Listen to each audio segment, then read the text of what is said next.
Ahoj, vítám vás u háčkovacího videa dýní z Dolfinky.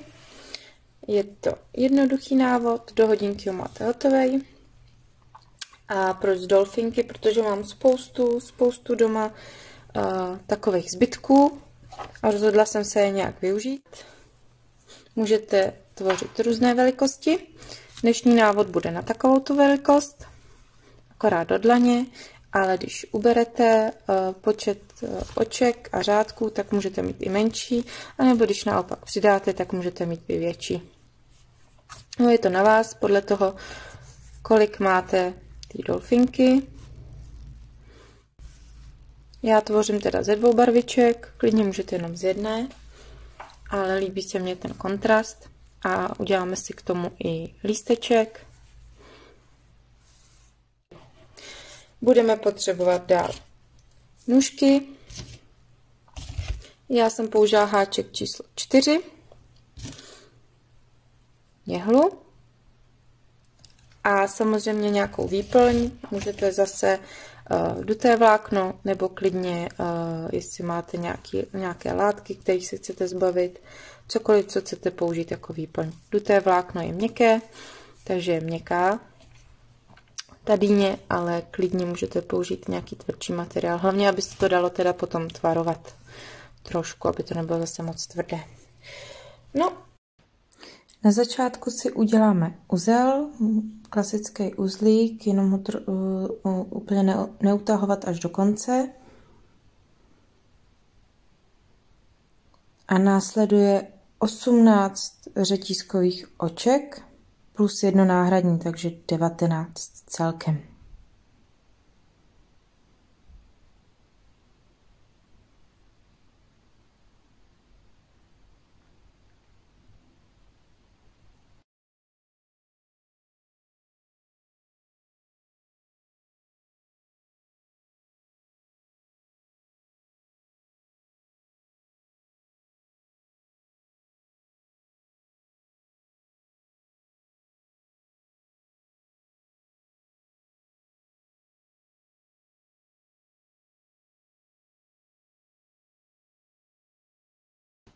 Máme 19 oček a hned do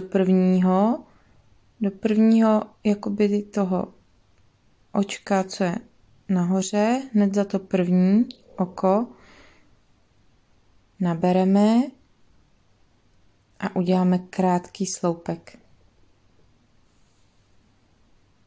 Pokračujeme dál, vždycky jenom v této první řadě jenom pod to první. Pod to první očko, tak. A pokračujeme dál až na konec řady. Do každého toho očka krátký sloupek. Celkem jich budeme mít 18 krátkých sloupků.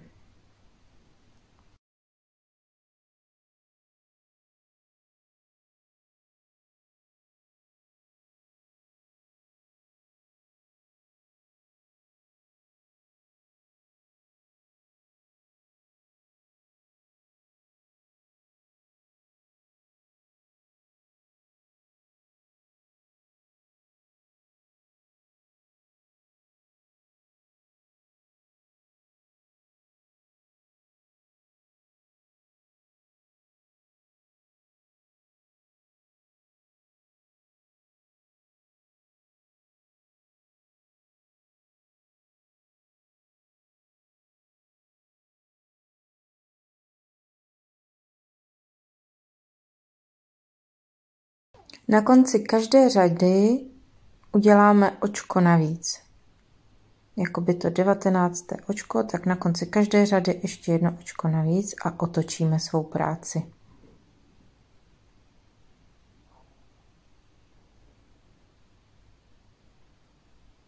A teď už jedeme pod, jakoby, jestli vidíte ty Včka, pod obě 2 příze.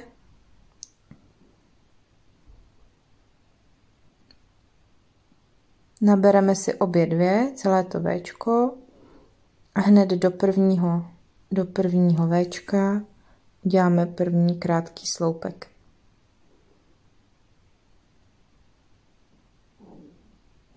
Tak hned do toho prvního Děláme krátký sloupek.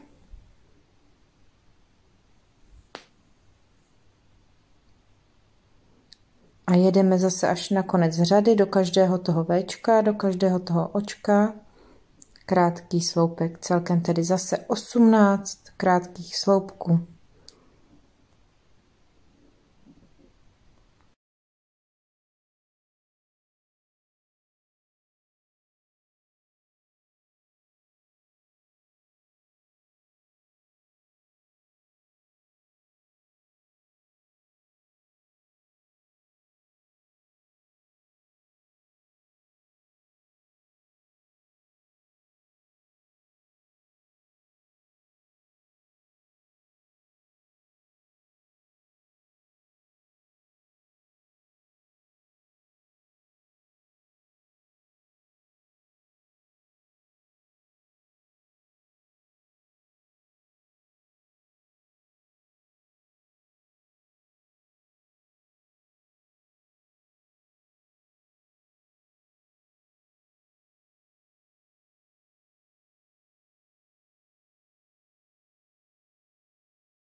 Jsme na konci řady.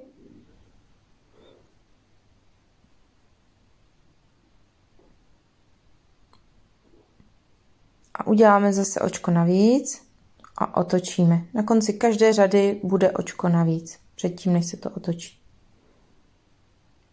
A to samé pokračujeme zase další řadou. 18 oček, 18 krátkých sloupků, na konci každé řady očko navíc a celkem budeme mít 25 řad.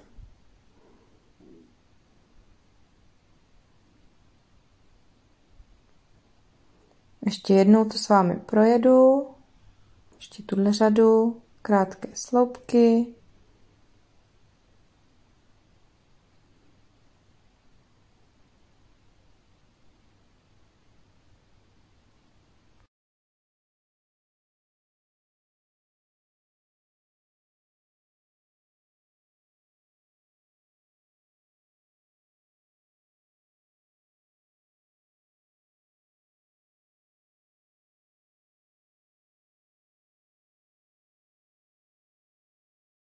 Došli jsme na konec.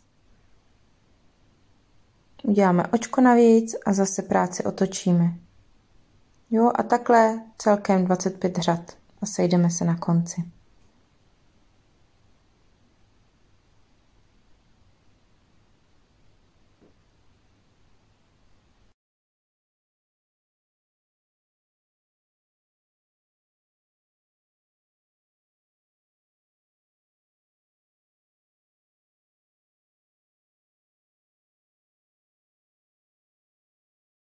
Máme tedy celkem 25 řad.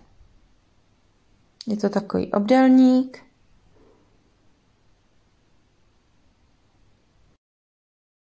Přehneme si ho na půlku, strany k sobě.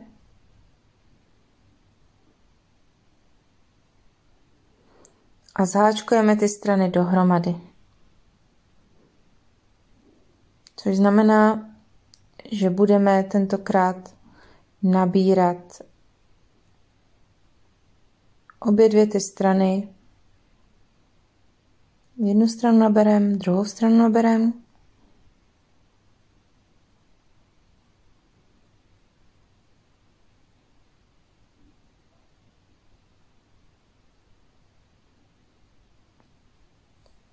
Mám je obě dvě na háčku, obě dvě strany naberu, mám je na háčku, protáhnu, naberu, protáhnu.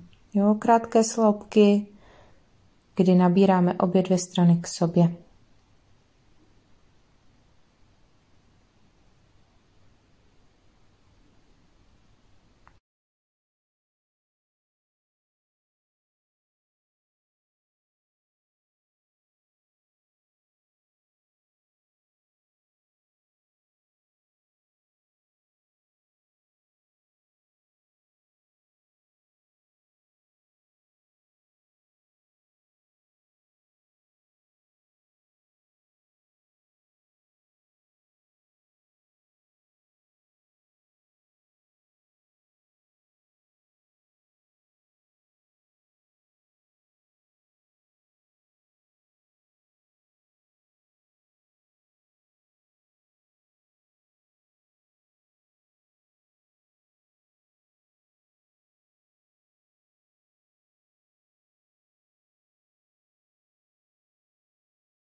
Teď přízy ustřihneme a protáhneme a tím to zakončíme.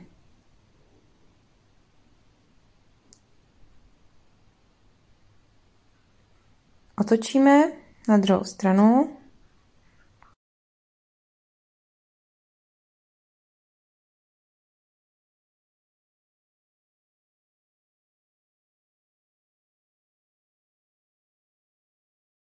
Navlékneme si ji na jehlu a po obvodu nabereme a celé to protáhneme po obvodu, aby jsme to mohli stáhnout. Jo, kam se vám to povede, nemusí to být úplně do každého, ale po obvodu sešijeme.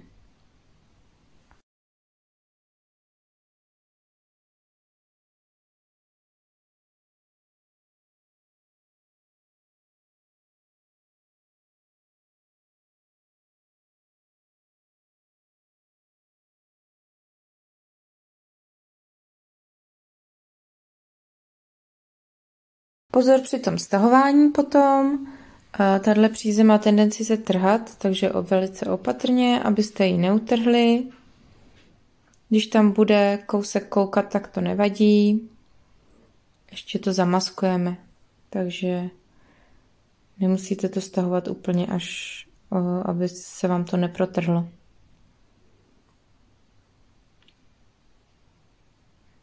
Tak, píchnu naproti.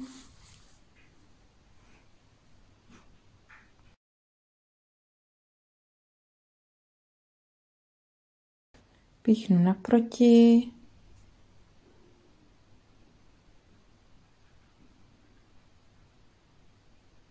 Ještě jednou, aby jsme zamaskovali tu dírku.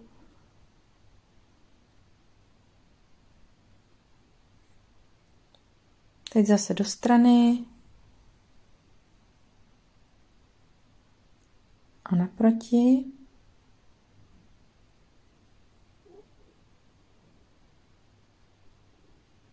A ono se nám to hezky stáhne, ten spodek.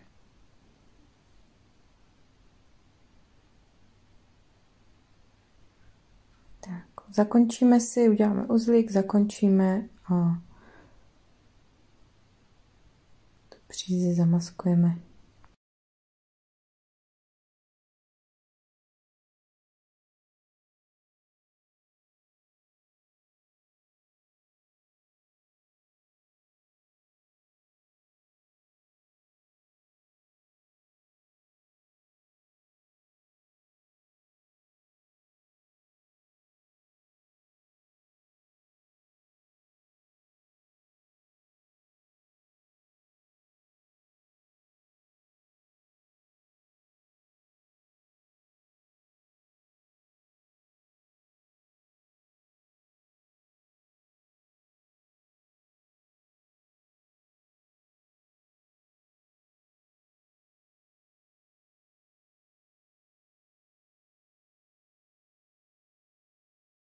Teď naplníme dutým vláknem nebo výplní, jakou máte, tak do 3/4, aby to bylo vyplněné.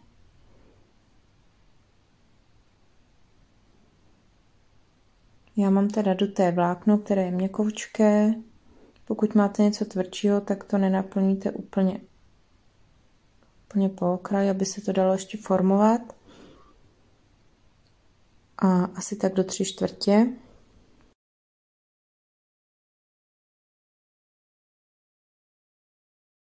Vlékneme si znovu přízi na jehlu. Někde si uděláme začátek. Já tam dělám uzly.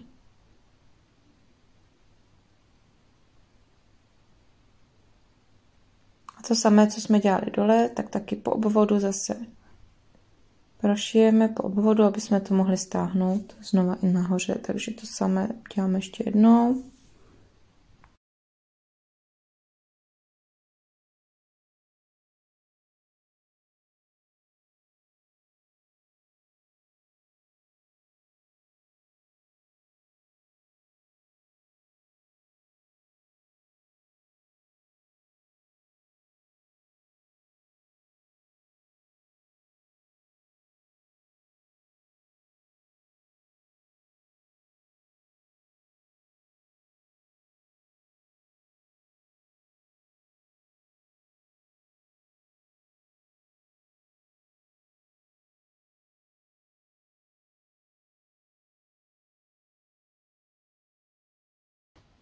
Zase zamaskujeme. Zamaskujeme to stáhnutí tím, že to protáhnu skrz na skrz.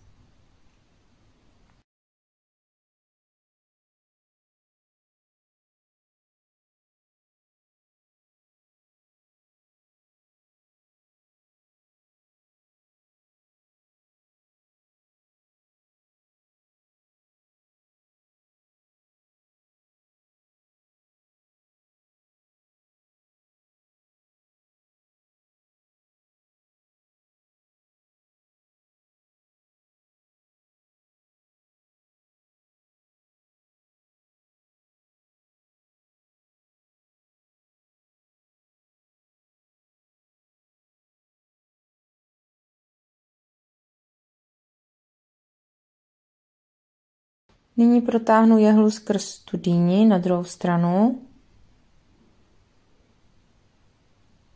Když máte delší jehlu, je to lepší než tu kratší, ale dá se to taky.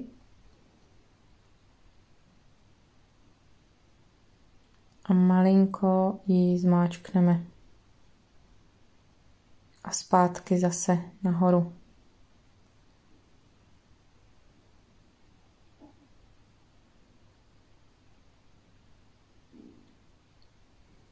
Tak teď půjdeme přes stranu a začnu ji rozdělovat.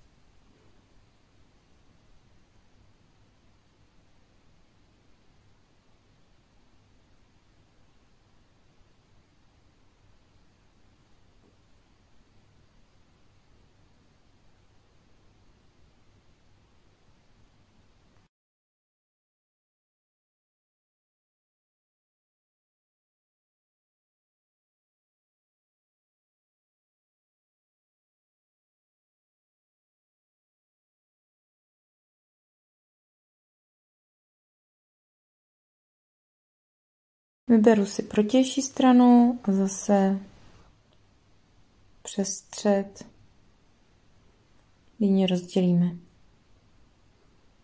Můžete jenom na 4 kousky nebo ještě každý rozpůlit na půl, na 8 celkem.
No a nyní zakončíme a první část máme hotovou.